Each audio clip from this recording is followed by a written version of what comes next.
नमस्कार, मी कविता. स्वागत आहे तुमचं सगळ्यांचं माझ्या यूट्यूब चॅनलमध्ये.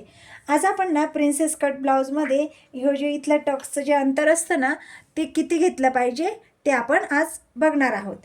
तर हे काय एवढं इम्पॉर्टंट आहे टक्समधलं अंतर? ते किती घेतलं तर काय फरक पडतो?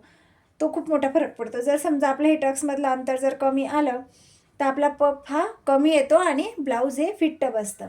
आणि जास्त जर झालं तर त्याने सुद्धा प्रॉब्लेम्स येतात. तर त्याने काय प्रॉब्लेम येतात? तर आता कटोरी ब्लाऊजचं समजा आपण कटोरी ब्लाऊज जर घेतलं तर कटोरी ब्लाऊजमध्ये जर कटोरी छोटी किंवा मोठी झाली तर कटोरीचा जो हा इथला टक्स असतो तो एक तर छोटी झाली तर इकडे येईल, मोठी झाली तर इकडे येईल. मग आपलं ब्लाऊजची फिनिशिंग बिघडून जाते. आणि कटोरी जर मोठी झाली तर इथं मुंड्याजवळ किंवा इथं कटोरीच्या साईडला आहे ना चुन्या पडतात. त्यामुळे आपल्याला कटोरी ही मापातच घ्यावी लागते. तसंच प्रिन्सेस कटमध्ये जो टक्स असतो ना, तर जर छोटा झाला तर आपली प्रिन्सेस कटमध्ये पफ येत नाही आणि जो एकदम चपटा बसतो. आणि समजा मोठा झाला तर इथं ज्या चुन्या पडतात ना, तर त्या चुन्या पण पडतात आणि ब्लाऊज हे खूप लूज वाटायला लागतं. तर आपण हा टक्स कितीचा घेतला पाहिजे ते आज बघणार आहोत. तर आपण 28 ते 40 साईजपर्यंत आज बघणार आहोत. त्याच्यापुढे पण मी सांगेन की 42 45 किती घ्यायचं ते, पण 28 ते 40 हे माप आपलं फिक्स आहे. तर त्याच्यामध्ये किती घेतला पाहिजे? तर सगळ्यात पहिले आपण 28 साईजपासून सुरुवात करूया. तर 28 आणि 30, 28 आणि 30 एवढं जर माप असेल छातीचं, हे मी फुल बस्टनुसार सांगते हां. अपर चेस्ट आपलं कमी असतं आणि फुल बस्ट आपलं थोडं एखाद्या इंचानी 2 इंचानी कोणाकोणाचं 4 इंचानी पण जास्त असतं. त्यामुळे आपल्याला जे टक्समधलं जे अंतर आहे ना, ते फुल बस्टचं जे माप येतं, जे मेन छातीचं जे माप आहे त्या छाती मापाप्रमाणे आपल्याला इथला टक्स टाकायचा आहे. तर 28ची आणि 30ची जेव्हा छाती असते ना, तेव्हा आपल्याला हे बघा 1 इंचाचा टक्स घ्यायचा आहे. फक्त 1 इंचाचा, जास्त मोठा नाही घ्यायचा आहे. आणि इकडून तर आपला पाव इंचाचा इकडून कितीही मोठा वाढत गेला तरी इकडून फक्त अर्धा किंवा पाव इंचाचाच आपला हा टक्स पाहिजे. हे बघा. तसे प्रिन्सेस कट ब्लाऊजमध्ये जी कटिंग करण्याची पद्धत आहे त्या 2-3 पद्धती आहे, पण आपण ही जी मेन रेग्युलर जी पद्धत आहे तीच बघणार आहोत. तर 28 आणि 30ची जर छाती असली तर आपल्याला 1 इंचाचा टक्स घ्यायचा आहे. जेव्हा आपली छाती 30च्या पुढं जाते, 31, 32, 33, 34 म्हणजे 34पर्यंत जेव्हा आपली छाती जाते तेव्हा आपल्याला 1.5 इंचाचा टक्स घ्यायचा आहे. हे बघा, 1.5 इंचाचा टक्स घ्यायचा आहे. आणि आता इथं पण आपल्याला एक टक्स द्यावा लागतो. हे बघा, जसा प्रिन्सेस कटचा आपण हा आकार देतो ना, तर इथे पण आपण एक टक्स देतो. तो कितीचा घ्यायचा आहे? तो तो आपण जेवढा इकडे घेतला ना, आता आपण 28 आणि 30मध्ये 1 इंच घेतला ना, तर आपल्याला इथं अर्धा इंचाचा टक्स दोन्ही मिळून अर्धा इंचाचा घ्यायचा आहे. म्हणजे आपल्याला ह्या साईडनी पाव इंच आणि ह्या साईडनी पाव इंच एवढंच आपल्याला हा टक्स घ्यायचा आहे.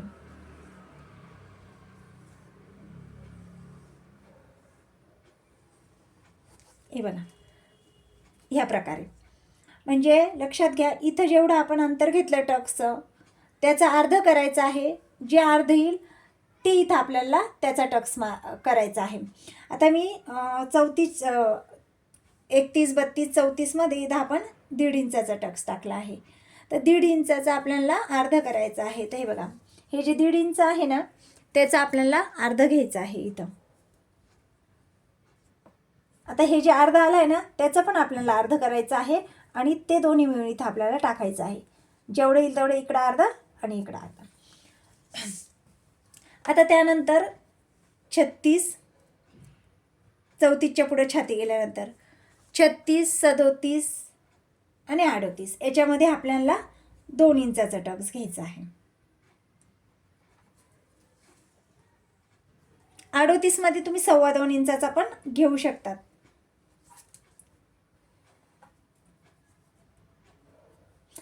त्यात जसं आपला इकडचा टक्स वाढत जाईल तसं आपला हे वरचा पण टक्स आपला हा मोठा होत जाईल. या प्रकारे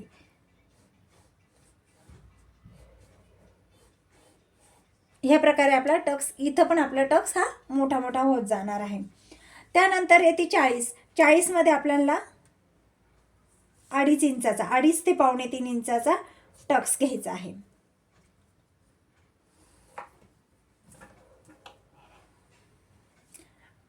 आणि हे बघा, ह्या टक्सला आपल्याला ह्या प्रकारे सेप देऊन घ्यायचा आहे.